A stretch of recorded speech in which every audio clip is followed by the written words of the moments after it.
What's up, guys? Crypto Muser here with your daily news and analysis in the crypto markets. Now, in the video today, I want to talk about the fact that during this lawsuit with Ripple and the SEC, it's amazing to see all the information we're getting out there from all the people within the XRP community. They're digging up the dirt on the SEC corruption, on the Ethereum Alliance members, honestly, that have been doing some shady deals, backdoor deals within the SEC and other insider trading, conflicts of interest, and all this. Just, it's unbelievable the amount of dirt we're digging up about all these bad actors, right? Digital asset investor, Brad Garlinghouse, Digital Perspectives, Mickle Markets, John Deaton, obviously. So many I can't even mention because there's so many out there doing such hard work out there. And it really inspires me to get this information out to as many people as possible. Because it's up to me, I do as much research as I can for sure, but I'm also on Twitter and on YouTube and on other ways to get this information. But I'm trying to get it out to as many people as possible because I feel like that's my job to do, right?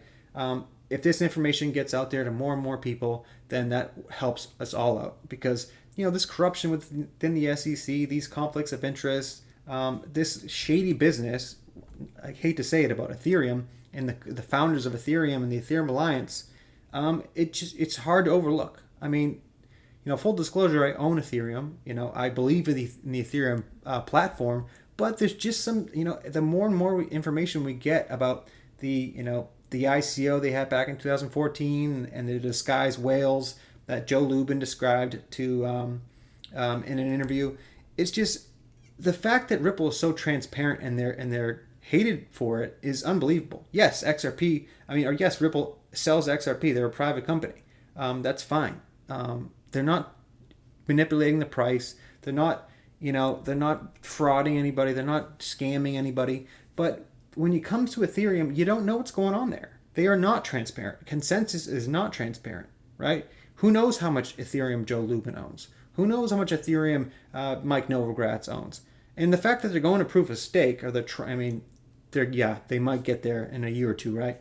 The move to Ethereum 2.0 is moving as slow as molasses, if it ever does happen. But the fact if they do move to proof of stake, and you don't know how much most people own of Ethereum, that is a cause for concern, right? Because with the proof of stake model, if there's a lot of people, or if there's a small amount of people that own the majority amount of Ethereum, then there's some centralization there, right?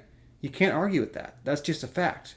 So the fact that you don't know who the big whales that own all this Ethereum, it's just shady, right? It's just, you have to call it out for what it is. You don't know who these disguised whales are. You don't know who initially invested in Ethereum in the ICO. It's coming to show that it's basically J.P. Morgan and some big banks out there, right? It's unbelievable. And the fact that Bill Hinman got paid off to give Ethereum a free pass. Who are the people paying him off, right? Who are these powers that are somehow pushing the agenda for Ethereum and meanwhile trying to hurt Ripple, their competitor? You can't, at first it was like, yeah, maybe it's happening, but now it's like 100% for sure. Maybe you can't say 100% because nothing's 100%, but it's like 99.9% sure that if there were some bad actors with the Ethereum ICO and moving up to the free pass that Hinman gave to Ethereum, and even this lawsuit against Ripple. You're getting more and more facts and information every day, but at some point there will be an investigation. And I'm telling you guys, there's something there. And if you don't believe me, then do your own research because the facts are there. They're there for you guys if you want it, And, we're called XRP community members and people within the XRP world have been getting hated on, since I've been in crypto, I've been hated on for liking XRP. It's just the fact that people don't, they just do not educate themselves on the facts. Bottom line. And you can hate on me and you can hate on XRP and Ripple all you want, but if you do the research and you find the issues here with Ethereum, you'll think otherwise. Trust me. Just put in the research and you'll understand what I'm saying. And I know I just went on a little rant there, but it is what it is. I mean, if you don't believe me, look at what John Deaton, look what Digital Asset Investor, look what all these guys are putting out there. Don't take my word for it. Do your research and figure it out for yourselves. But anyway, hope you like, subscribe, and leave a comment down below. So the next thing here, I got John Deaton. XRP holders aren't the only ones upset about the delays. Empower Oversight, which is the government oversight agency that is suing the SEC, getting the FOIA request for all the emails with Bill Hinman and Simpson and Thatcher, but also asked basically any emails with Bill Hinman and anybody within the Ethereum Alliance. And hopefully we'll get those emails in the next couple months too, and those are huge. If there was an insider talk between Bill Hinman and anybody in the Ethereum Alliance before Bill Hinman gave that speech to give Ethereum a free pass, that insider trading, that's illegal. And hopefully, if that information comes to the light, I mean, that makes this case even bigger than it is already. So the people on the SEC email list should be concerned. I imagine they want this case over. More journalists are getting wind of the biggest financial story in history. And then this was in reply to this tweet. I know with longer delays than necessary, it is easy to think nothing will change, and so why bother? Keep fighting, never give up. I just got a call today by a credible journalist from a major publication, and a story is in the works. At some point, they cannot ignore the truth. So this is another great thing that we see is more and more journalists and media outlets are covering the story. I think that's the biggest thing now because, earlier in this lawsuit, you heard nothing, right? No one wanted to cover it. I think Rosalind Layton at Forbes was the only one basically writing articles about it. And then, Fox Business finally got wind. And now you're seeing CNBC, you're seeing, more and more news outlets covering the story because it's a huge story. It's, government corruption. It's, investors getting hurt. 66,000 XRP investors suing the SEC. I mean, when does that happen, right? So this is such a big story. It's amazing that more and more, you're not seeing more and more coverage, but it looks like the tables are finally turning. So the next thing I want to talk about is Crypto Law, which is John Deaton's website, tweeted this out. Remember this in February? It took months to force these first emails out of the SEC, which led to more emails and more revelations. More is still coming. This doesn't just happen. It takes hard work, expertise, and a strong community that never quits engaging the government. And this was huge. So look at this real quick. So during the call, Miss Verdi and Mr. Tellerico asserted that the SEC had reviewed the records searches, identified an error with them, and after correcting the error, had located approximately 1,000 pages of records responsive to the request number 210-blah, blah, blah, FOIA request. So this is what's funny about all this. So when Empower Oversight initially filed the FOIA request to get these emails, the SEC said, "Oh no, we have nothing, no emails that cover what you're trying to get. Sorry, try again later," basically, right?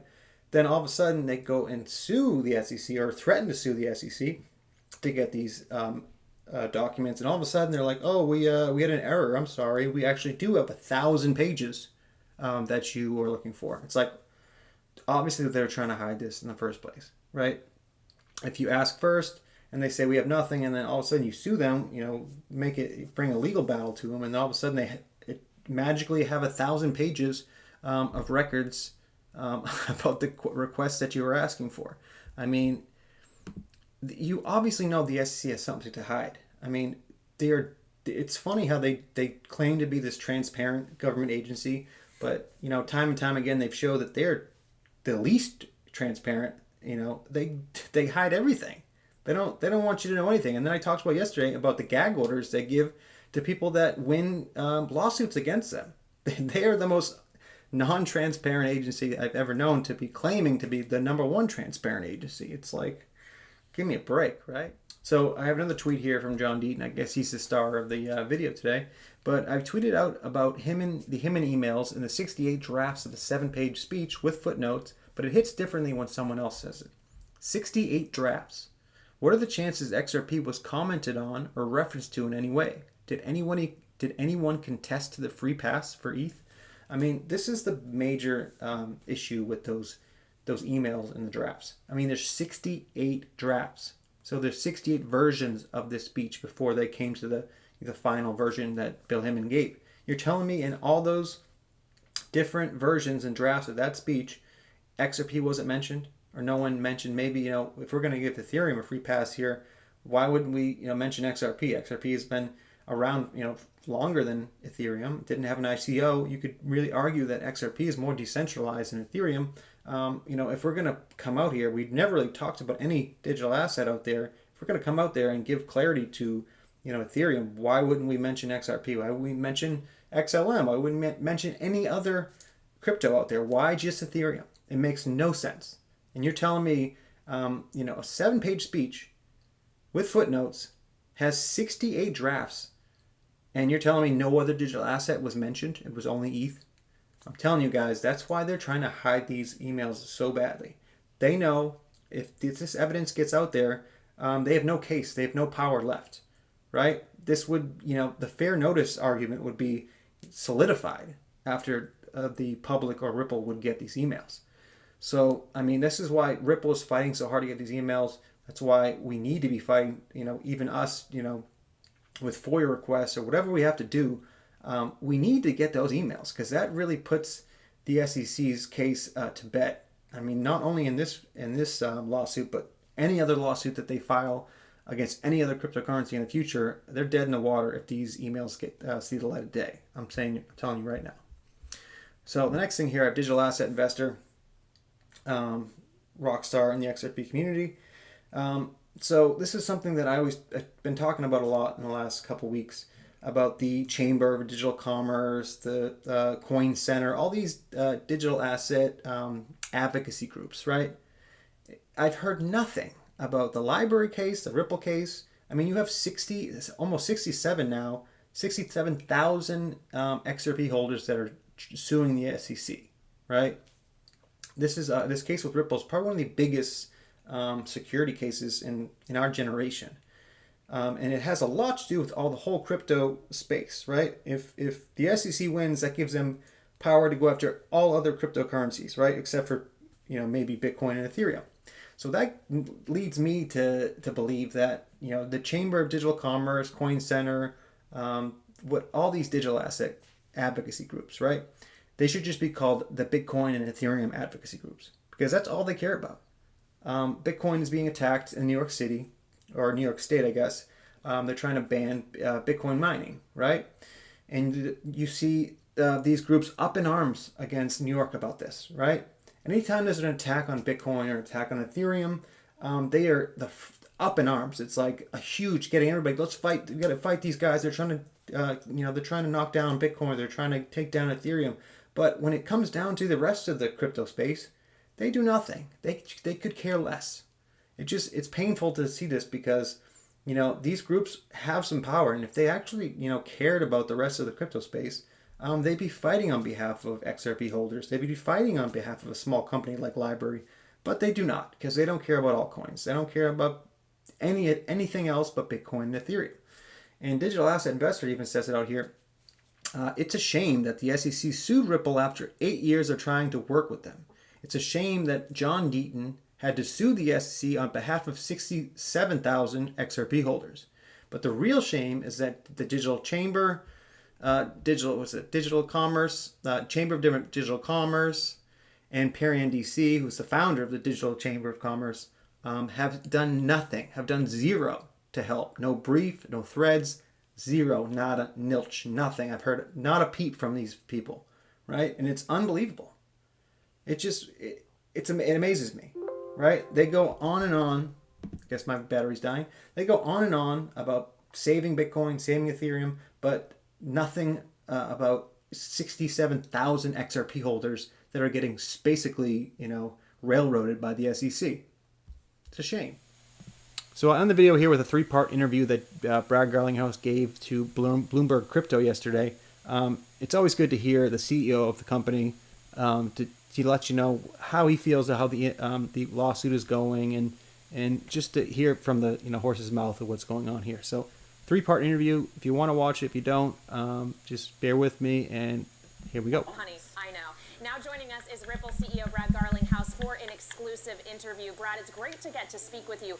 One of my favorite parts about doing this show in particular is the audience is really engaged, and they always are tweeting things at us during the show, after the show, and a consistent question we get is, when are you going to talk about Ripple and the SEC? So I'm glad we are finally getting to do so.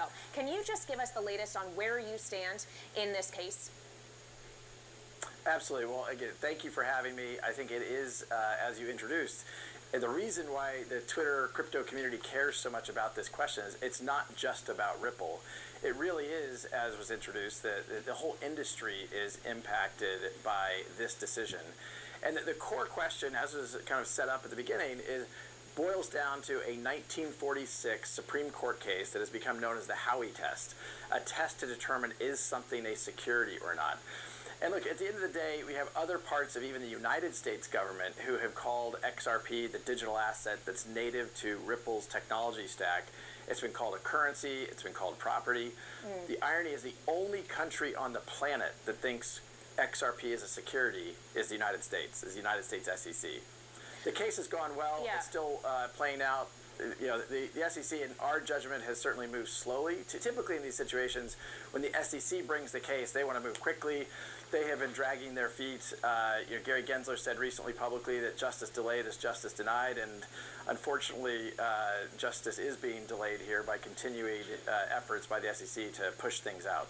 Okay, well, Brad, our litigation analysts here at Bloomberg Intelligence think that the SEC ultimately is going to win this. That's just an opinion. It's a hypothetical scenario. But in that scenario, how does Ripple move forward?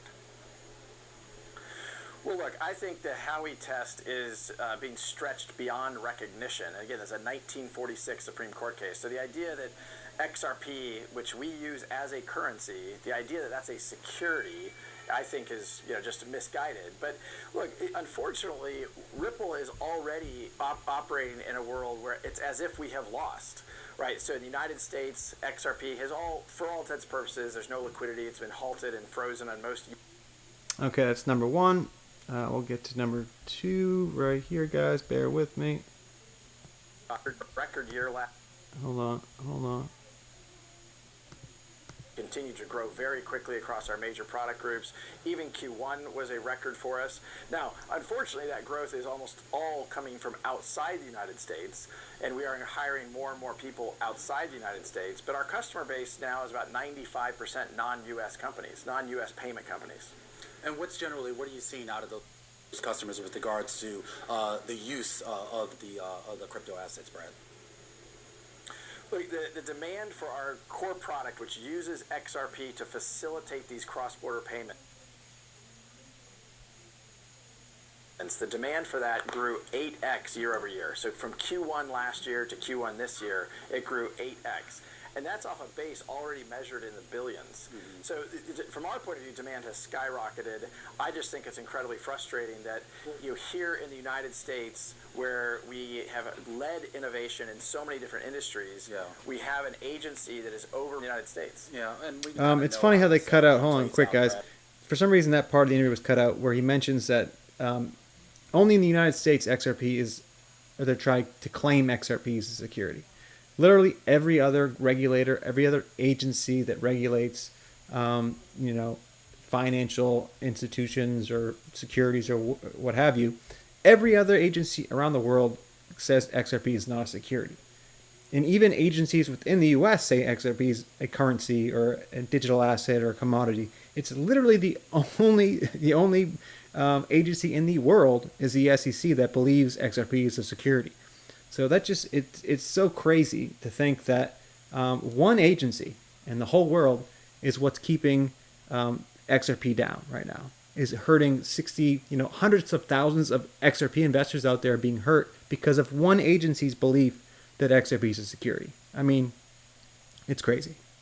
I worked in Washington for a lot of years with some of these agencies. I'm going to rephrase the question I asked before, because it seems like what the SEC is going after, and for that matter, the CFTC, is a look at the use case, and I guess how they determine, at least in their viewpoint, the use case for crypto assets ends up becoming, I guess, the base case for what type of regulation you end up with. I think that's super fair. I think the different use cases, and one of the things I have certainly pushed from the earliest days of my tenure here at Ripple is It's all about utility. And there's going to be Preach, different baby. shapes and Preach. different sizes. We're going to live in what I describe as a multi-chain, multi-crypto world. There isn't going to be one winner to rule them all. And I think, the way the SEC here in the U.S. at least has acted is, hey, we'll comment on Bitcoin, but we won't even comment anymore about Ether, despite previously leadership of the SEC saying that Ether is not a security. So I believe very much utility does matter. The facts and circumstances matter. But time and time again, what we find is the CFTC is the most appropriate regulator for this industry. And I think you find that uniformly across the whole industry. So, Brad, you talk about how the U.S., this is kind of a U.S.-specific issue in many senses. How do you see that being formative? All right, and last one, bear with me, guys. I believe it's right here, number 3. Formative for the crypto industry here in the States. How far behind does America risk becoming? Well, I think one of the key measures here is if you were starting a crypto or blockchain company today, whatever use case you might be, whatever utility you might be pursuing, would you start it here in the United States where you don't have clear regulation? Or would you choose a jurisdiction like Switzerland or the United Kingdom or Singapore or even UAE? Would you choose a country where you do have clear laws? The advice I give entrepreneurs and even the advice I give investors is if you're starting a company today, start it where you have that certainty and clarity so you can build knowing where the guardrails are. Here in the United States, we simply don't have that. We've been asking for that. One of the great ironies of this whole story here in the U.S. is the SEC at its core has been a group that demands transparency, demands disclosure. Yet they, in this case, are doing the exact opposite. They're hiding their notes. The judge in the case has demanded that they turn over notes to us. They've been resisting that for over a year. So in a world where the SEC is all about disclosures and transparency, they're doing the opposite here. They're claiming that this is the wild, wild west. Crypto's not the wild west here in the United States. These are regulated entities. It's just they want to be the regulator, and they're thinking more about what's kind of in the empire building of the SEC as opposed to how do we make the U.S. super competitive to lead in this industry as we did in the age of the internet back in the late 90s. All right, Brad, we're going to have to leave it there. Great to get your insights. Brad Garlinghouse there, the CEO over. So true about that when he said at the end there. I mean, and I mention this a lot on my videos. The fact that you have the SEC hurting innovation in this country, it should be the biggest part of all this that people should care about. I mean, if you dislike Ripple, you dislike XRP, that's fine. But the fact that the SEC is hurting investors within the U.S. and hurting, small businesses and, innovators that want to make the U.S. a leader in this technology, that's what you should be against, right? That the fact that the SEC is hurting the U.S. Innovation here. So I'll end the video there. I hope you guys liked it. If you guys could please like, subscribe, and leave a comment down below, it'd be very much appreciated. But remember, I'm not a financial advisor. Please do not take anything I write or say as financial advice. This is for entertainment purposes only. And thanks, guys, and we'll see you on the next one.